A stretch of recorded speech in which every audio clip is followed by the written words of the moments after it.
Toshiba Inverter AC timer light blinking problem solved. A blinking timer light on a Toshiba Inverter AC often indicates a minor electrical issue or a need to reset the system, but it can also signal an error code.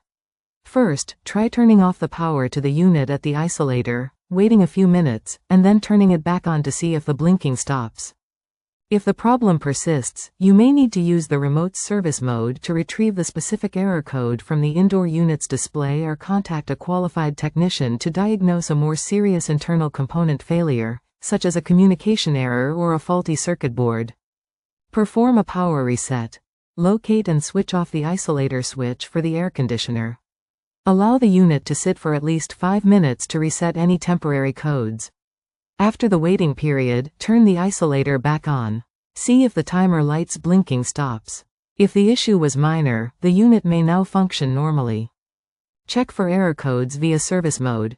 Use the remote controller, usually by pressing the check button with the tip of a pen, to enter service mode.